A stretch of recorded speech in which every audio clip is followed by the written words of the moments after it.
नमस्कार, आप देख रहे हैं खबर दोपहर। मैं हूं आपके साथ विभा उपाध्याय और बड़ी खबर सियासत से जुड़ी हुई। आरसीपी सिंह ने ट्वीट कर सीएम नीतीश कुमार पर निशाना साधा है। वहीं आरसीपी सिंह ने ट्वीट में नीतीश के इफ्तार पार्टी पर सवाल उठाए हैं।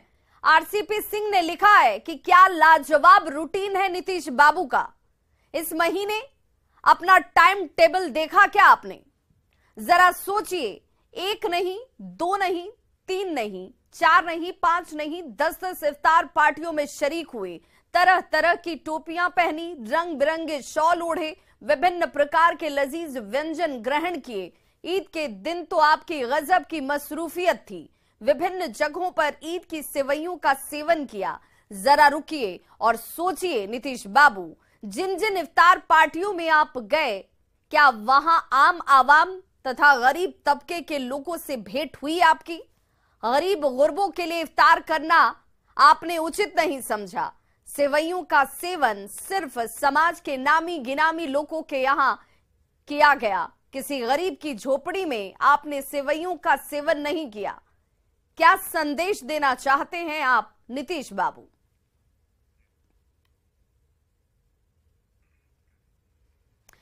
तो एक तरफ नीतीश कुमार पर आरसीपी सिंह के तंज के बाद अब सियासत गर्म हो चुकी है। आरसीपी पर आरजेडी और जेडीयू ने जमकर हमला बोला तो बीजेपी ने आरसीपी सिंह का समर्थन किया है।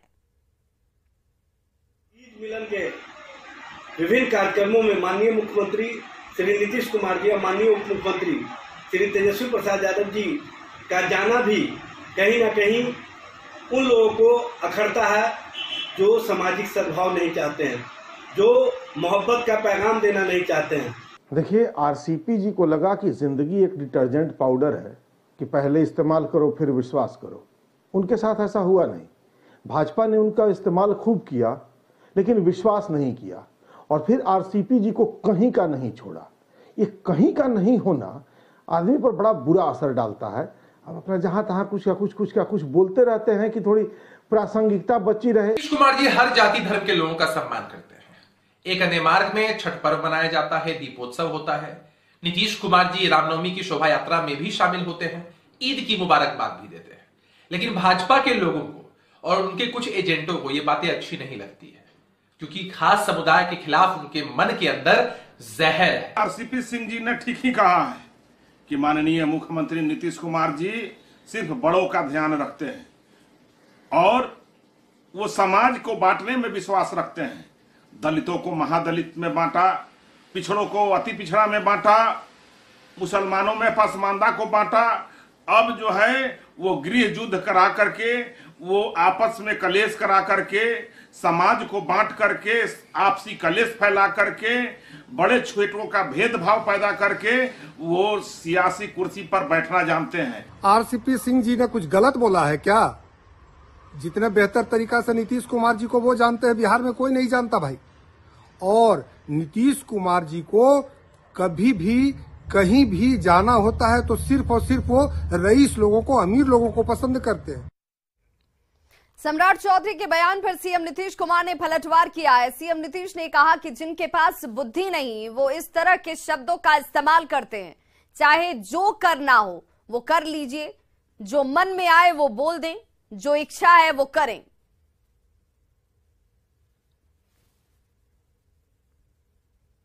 नीतीश कुमार ने कहा है कि जिन्हें बुद्धि नहीं होती वही ऐसी बातें करते हैं। स्वाभाविक है, नीतीश कुमार जी कुछ तो कर नहीं पाए बिहार के लिए। बिहार को बर्बाद करने वाला कोई मुख्यमंत्री है, उसका नाम है नीतीश कुमार। नीतीश कुमार जी को मैंने क्या कहा? मैंने कहा राजनीतिक तौर पर, और उनको यदि समझ में कुछ आ रहा है तो मैं क्या कर सकता हूँ। नीतीश कुमार जी को मैंने कहा राजनीतिक तौर पर मिट्टी में मिलाना है। तो जब उनको ये सेंस नहीं है तो बिहार की जनता तय करेगी कि किनको बुद्धि है। इधर सीएम नीतीश के बयान पर सम्राट चौधरी ने पलटवार किया। सीएम नीतीश ने कहा था कि सम्राट के पास बुद्धि नहीं और इसीलिए वो ऐसी बातें कर रहे हैं। सम्राट चौधरी ने पलटवार करते हुए कहा कि नीतीश बिहार के लिए कुछ कर नहीं पाए, उन्होंने बिहार को बर्बाद कर दिया। सम्राट चौधरी ने कहा कि मैंने नीतीश को राजनीतिक तौर पर मिट्टी में मिलाने की बात कही है, लेकिन शायद वो कुछ और समझ रहे हैं। जनता ये तय करेगी कि किसे बुद्धि है और किसे बुद्धि नहीं है। वहीं इधर बीएसपी प्रमुख मायावती ने सीएम नीतीश पर जमकर निशाना साधा है। मायावती ने आनंद मोहन की रिहाई को लेकर ट्वीट किया और निशाना साधा। मायावती ने नीतीश को दलित विरोधी करार दिया है। मायावती की तरफ से ट्वीट किया क्या, और मायावती ने ट्वीट करते हुए तेलंगाना के महबूब नगर के रहने वाले दलित समाज के आईएएस की निर्दयता से हत्या कर दी गई। निर्मम तरीके से हत्या होती है। नियम बदलकर आनंद मोहन को रिहा करने की तैयारी। देश भर में दलित विरोधी निगेटिव कारणों से चर्चा में है। आनंद मोहन बिहार में कई सरकारों की मजबूरी रहे हैं, लेकिन गोपालगंज के तत्कालीन डीएम श्री कृष्णैया की हत्या मामले को लेकर नीतीश सरकार के इस दलित विरोधी और अपराध समर्थक कार्य से देश भर के दलित समाज में काफी रोष है। चाहे कुछ मजबूरी हो, लेकिन बिहार सरकार इस पर जरूर पुनर्विचार करे।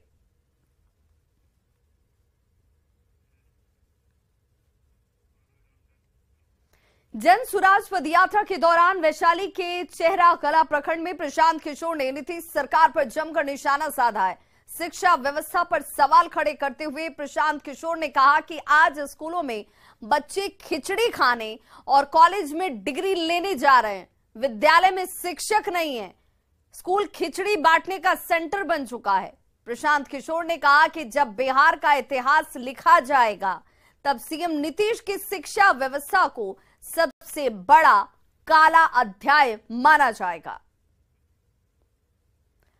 इसी के साथ पूर्णिया में बीजेपी के पूर्व विधायक राजन तिवारी ने कहा कि अगर जनसंख्या नीति पर कानून नहीं बना तो भविष्य में ऐसा होगा कि घर आप बनाएंगे और रहने के लिए लोग पाकिस्तान से आएंगे। उन्होंने कहा कि एक वर्ग की जनसंख्या 42 करोड़ से ज्यादा हो चुकी है। उन्होंने पीएम और गृह मंत्री से मांग की कि जल्द जनसंख्या पर कानून बनाया जाए। ये मेरी मांग है आपके। भारत विश्व में सबसे ज्यादा आबादी वाला देश बन गया और जनसंख्या नियंत्रण कानून बहुत जरूरी है लागू करना। आपके माध्यम से मैं प्रधानमंत्री जी से, गृह मंत्री जी से यह मांग करूंगा कि जनसंख्या नियंत्रण बिल पास किया जाए, जिसको 2 से ज्यादा बच्चे हों उनको चुनाव लड़ने से भी वंचित किया जाए, वोट देने से भी वंचित किया जाए, सरकारी नौकरी से भी वंचित किया जाए। ये मेरी मांग है आपके माध्यम से। और एक वर्ग की जहां तक आप बात करते हैं, सच्चाई है आज उनकी आबादी 42 करोड़ है। आज की डेट में उनकी आबादी 42 करोड़ है। जनसंख्या नियंत्रण कानून नहीं लागू हुआ तो देश की स्थिति कहां होगी, आप लोगों को आने वाला समय बताएगा। घर आप बनाएंगे, रहने लोग पाकिस्तान से आएंगे। बालू के अवैध खनन पर रोक है और इसके बावजूद इसके बालू माफियाओं को जरा भी मौका मिल जाए तो बालू का खनन खूब धड़ल्ले से हो रहा है। बालू का अवैध खनन करने से बाज ये माफिया नहीं आ रहे। कुछ ऐसी तस्वीर पुनपुन नदी में इन दिनों देखने को मिल रही है, जहां बालू माफिया सरेआम बालू का अवैध खनन करने में जुटे हैं, वो भी नदी की धारा को अवरोध करके। पूरी खबर मौके से बता रहे हैं संवाददाता अमित कुमार। बालू खनन पे रोक है, अवैध बालू खनन नहीं की जा सकती है, लेकिन आप देख सकते हैं ये पुनपुन नदी है, सूखने के कगार पे ये नदी हो चुकी है, लेकिन फिर भी यहाँ पे जो बालू खनन है वो जारी है। लोग जो है वो अवैध बालू खनन कर रहे हैं और ट्रैक्टर से इस बालू का जो है वो ढुलाई किया जाता है और उसके बाद इस तरह से बालू निकासी की जाती है और फिर हाईवे के माध्यम से आप देख सकते हैं यहाँ सड़क पे हाईवा भी लगा हुआ है, इसके माध्यम से पहुँचाया जाता है। दूर दराज जो जगह है वहाँ पहुँचाया जाता है और बालू खनन करने के लिए देखिए यहाँ पे किस तरह से जो बालू माफिया है वो नदी की धारा को बीच में रोक दिया है, अवरोध कर दिया है, क्योंकि जैसे ही धारा जो है वो पूरी तौर पर सूख जाएगी तो बालू निकासी करने में इन्हें असुविधा होगी। तो इस कारण से कह सकते हैं कि बीच धारा नदी के बीचों बीच जो है वो धारा को रोक दिया गया है और उस धारा में जब पानी का बहाव बढ़ेगा तो उसके बाद उसको बालू खनन करने में सुविधा होती है, ऐसा जो है वो कहा जाता है। और इसी वजह से यहाँ पे जो बालू माफिया है वो बीच नदी को रोक दिया है, बीच धारा को रोक दिया है और अब उसमें से अवैध खनन बालू माफियाओं द्वारा किया जाएगा। और आपको एक बार फिर से हम तस्वीरों के माध्यम से दिखा दें, ये पुनपुन नदी है और इस नदी की धारा जो है, कोक जो है वो सूख चुकी है।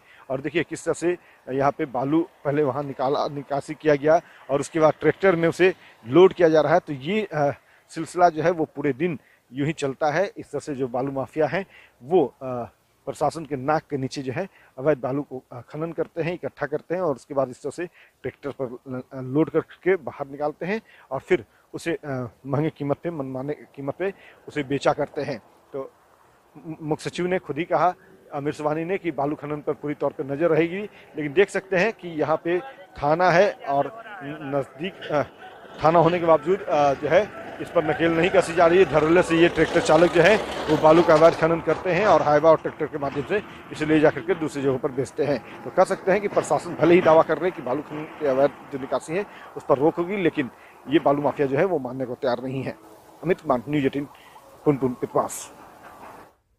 बड़ी खबर मुजफ्फरपुर से, जहां भीषण सड़क हादसे में बाइक सवार व्यक्ति की मौत हो गई है। मामला सकरा थाना क्षेत्र का है, जहां सुजावलपुर सब्जी मंडी के पास यह हादसा हुआ। घटना की सीसीटीवी तस्वीरें सामने आई हैं। बताया जा रहा है कि कार की रफ्तार तेज थी, जिसने बाइक में टक्कर मारी, जिसके वजह से व्यक्ति की जान जा चुकी है।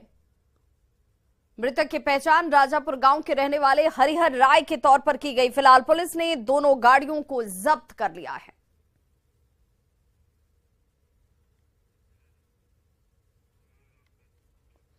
एक वीडियो सोशल मीडिया पर वायरल हो रहा है, जिसमें पुलिस के सामने ही लात, जूता और बेल्ट से एक महिला और एक शख्स मारपीट करते हुए नजर आ रहे हैं। बताया जा रहा है कि ये वीडियो मुजफ्फरपुर के नगर थाना क्षेत्र के सरैयागंज टावर का है, जिसमें आपसी विवाद की बात सामने आ रही है और मारपीट देखकर लोगों की भीड़ इकट्ठा हो गई।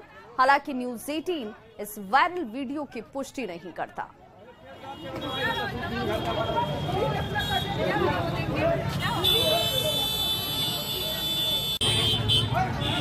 तो आपसी विवाद में मारपीट का ये वीडियो इस वक्त वायरल होता हुआ, हालांकि न्यूज 18 इस वायरल वीडियो की पुष्टि नहीं करता है। महिला की पिटाई का ये वीडियो वायरल हो रहा है। दरभंगा के बिरौल थाना क्षेत्र में 10 लाख की लूट के मामले में पुलिस ने 4 अपराधियों को गिरफ्तार कर लिया है। पुलिस ने इनके पास से हथियार के साथ लूटे गए 80,000 रुपए भी बरामद किए हैं। जानकारी मिल रही है कि 20 फरवरी को सुपौल बाजार स्थित पान मसाला के थोक विक्रेता संजय भगत के साथ अपराधियों ने मारपीट की और हवाई फायरिंग कर लूटपाट की घटना को अंजाम दिया था। कल्याणपुर, ये समस्तीपुर के रहने वाले हैं। इन लोगों से पूछताछ और जब इनकी शिनाख्त की गई तो उसमें रोशन ठाकुर के पास से 50,000 रुपये और एक एंड्रॉयड मोबाइल, एक देसी पिस्टल और एक जिंदा कारतूस इनके पास से बरामद किया गया। के बाद ये सारी रिकवरी जो है इनके साथ बरामद की। जन सुराज पद यात्रा के दौरान वैशाली के चेहरा कला प्रखंड में प्रशांत किशोर ने नीतीश सरकार पर जमकर निशाना साधा। शिक्षा व्यवस्था पर सवाल खड़े करते हुए प्रशांत किशोर ने कहा कि आज स्कूल में बच्चे खिचड़ी खाने और कॉलेज में डिग्री लेने के लिए जा रहे हैं। विद्यालय में शिक्षक नहीं है, स्कूल खिचड़ी बांटने का सेंटर बन चुका है। प्रशांत किशोर ने आगे कहा कि जब बिहार का इतिहास लिखा जाएगा तब सीएम नीतीश की शिक्षा व्यवस्था को सबसे बड़ा काला अध्याय माना जाएगा। जहां पर विद्यालय है वहां पर शिक्षक नहीं है, जहां शिक्षक हैं वहां विद्यालय नहीं, वहां विद्यालय के लिए सुविधा नहीं है, और जहां दोनों है वहां बच्चे ही नहीं। समता मूलक शिक्षा व्यवस्था बनाने के नाम पर हर जगह बिल्डिंग बना दिया गया। किसी ने इसकी चिंता नहीं की कि वहां शिक्षक हैं कि नहीं। कहीं जहां शिक्षक छूटे पड़े हैं वहां बिल्डिंग ही नहीं है। देश में कोरोना के मामले बढ़ते जा रहे हैं और कोरोना के दौरान सबसे जरूरी सेवा ऑक्सीजन की सप्लाई को लेकर अस्पतालों में व्यवस्था दुरुस्त की जा रही है। कटिहार में ऑक्सीजन प्लांट बेहतर तरीके से काम कर रहा है। व्यवस्था चुस्त और दुरुस्त नजर आती है। जायजा लिया संवाददाता सुब्रत गुहा ने। पूरे देश में एक बार फिर कोरोना के आहट के बीच सबसे बड़ा चर्चा अगर है तो ऑक्सीजन किस तरह से उपलब्ध है उसको लेकर कटिहार की ये तैयारी दिखा रहे हैं। ये कटिहार के ऑक्सीजन के मास्टर प्लांट हैं और ये मशीन के सहारे 600 लीटर पर मिनट ऑक्सीजन उत्पन्न होने की बात कहा जा रहा है। सबसे पहले कटिहार में क्या व्यवस्था, इस पर बात कर लेते हैं। हेड मेट्रोन जो है, क्या व्यवस्था है ऑक्सीजन को लेकर, डेट तक क्या व्यवस्था कोरोना के? हम लोग को एकदम पूरा कोरोना के लिए रेडी है। 24 घंटा हमारे बेड के पास सारा ऑक्सीजन सप्लाई है, कहीं कोई लगाने का प्रॉब्लम नहीं है या सिलेंडर खत्म हो इसका भी बात नहीं है। कोरोना को ध्यान में रखते हुए ये 600 LMP का जो प्लांट है, इससे ICU में और कोरोना वार्ड में के सभी बेड में ऑक्सीजन से सप्लाई कर दिया गया है और सभी जगह पर 24 घंटा ऑक्सीजन की उपलब्धता रहती है। तो निश्चित तौर पर कटिहार में कोरोना को लेकर जो चर्चा है पूरे बिहार में, उसमें कटिहार की तैयारी मुकम्मल है, इस तरह का दावा किया जाए। और ये ऑक्सीजन प्लांट की जो खासकर चर्चा है, और कटिहार में कुल मिलाकर ऑक्सीजन प्लांट की स्थिति ठीक ठाक दिख रहा है। सुब्रत, न्यूज़ 18 कटिहार। तो छपरा में कोरोना के मामले लगातार बढ़ रहे हैं और पुलिस हिरासत में पकड़े गए 3 लोग कोरोना संक्रमित पाए गए हैं। स्वास्थ्य विभाग ने तीनों कैदियों को क्वारंटीन कर दिया है। बताया जा रहा है कि 14 लोगों को उत्पाद विभाग की टीम ने अलग अलग जगहों से पकड़ा था। जेल भेजने से पहले जब इनकी जांच कराई गई तो उनमें से 3 लोगों में कोरोना की पुष्टि हुई। इस खबर पर ज्यादा जानकारी दे रहे हैं संवाददाता संतोष गुप्ता।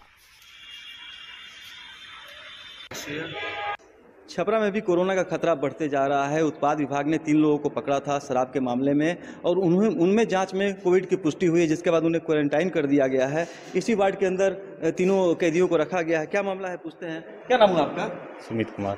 तो क्या मामला था, कैसे लोग क्वारंटाइन किया गया है? इस सबको चेक करवाए सर, तो बोला कि सबको नेगेटिव आया, पॉजिटिव आया। पॉजिटिव आया जी। कहाँ से पकड़े थे लोग?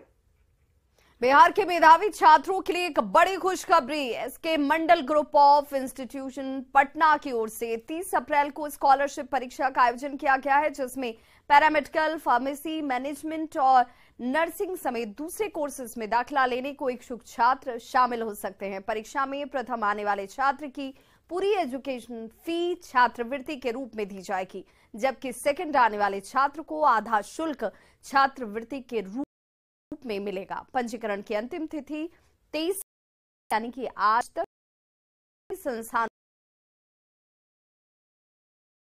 2023 को घोषित किए जाएंगे। परीक्षा के लिए पंजीकरण शुल्क मात्र 200 रुपए है। छात्र SK Mandal group of institutions Patna की वेबसाइट www.skmgi.in के माध्यम से ऑनलाइन आवेदन कर सकते हैं।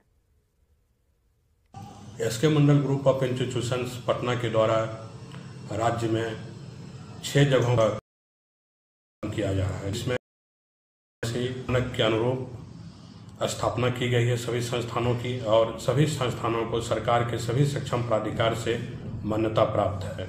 जो राष्ट्रीय स्तर पर जो हम लोग प्रवेश परीक्षा का आयोजन किए हैं, इसमें एक स्कॉलरशिप योजना भी हम लोग लाए हैं।